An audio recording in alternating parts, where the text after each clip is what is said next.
Assalamualaikum warahmatullahi wabarakatuh. Selamat siang semuanya. Salam sejahtera untuk kita semua. Perkenalkan, nama saya Kalam Sakti Mahardika. Nomor NPM 201845500013 dari kelas S4A. Di sini saya akan menjelaskan tentang maket saya. Maket dari mata kuliah struktur bangunan tingkat tinggi.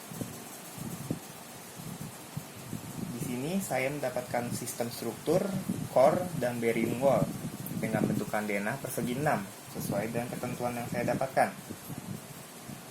Dan memiliki banyak lantai, yaitu 31 lantai.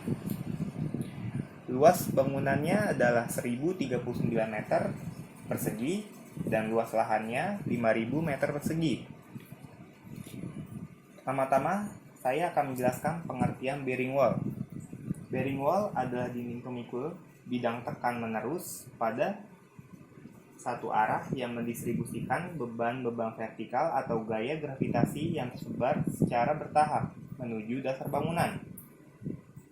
Di sini tinggi per lantainya yang saya dapatkan adalah 5 meter. Dari bentukan maket ini, kurang lebih bentukan denah saya adalah seperti ini. Di sini bisa terlihat ya, ada 10 buah bearing wall-nya dan ada 2 core yang ada di pusat bangunannya.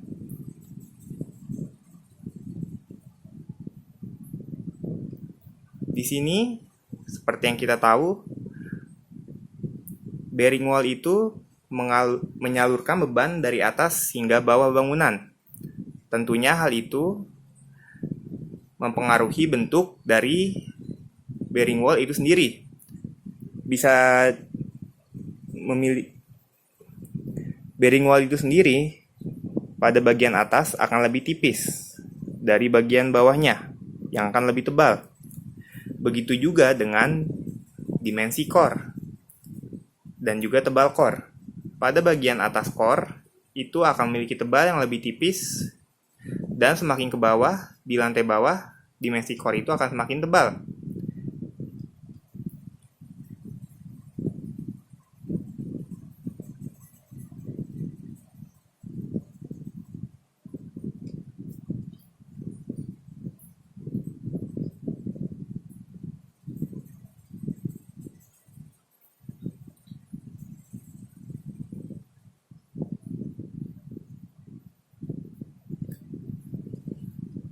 Selain itu, pada bearing wall ini menahan beban vertikal atau beban goyang.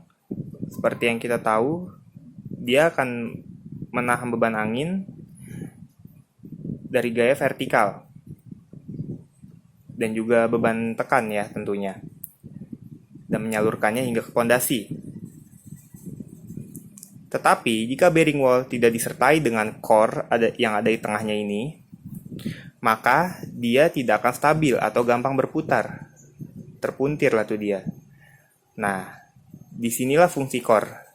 Fungsi core adalah untuk mengunci bagian setiap lantai agar tidak berputar. Tidak ada gaya putar lah. Nah, jadi bisa disimpulkan jika bearing wall dan juga core memiliki keterikatan satu sama lain. Di sini jika kita hanya menginstal bagian core-nya saja, maka pada sisi pinggir bangunan akan mudah melandut ke bawah atau turun. Jika tanpa si bearing wall ini dan hanya ada core, memang dia akan mengunci dan tidak berputar, tapi dia akan terus melandut. Karena ini menahan beban di bagian pinggir bangunan. Sedangkan jika kita hanya menginstal bagian bearing wall tanpa core, maka dia akan gampang berputar. Bangunannya akan mudah sekali berputar. Sekian dapat saya sampaikan. Wassalamualaikum warahmatullahi wabarakatuh.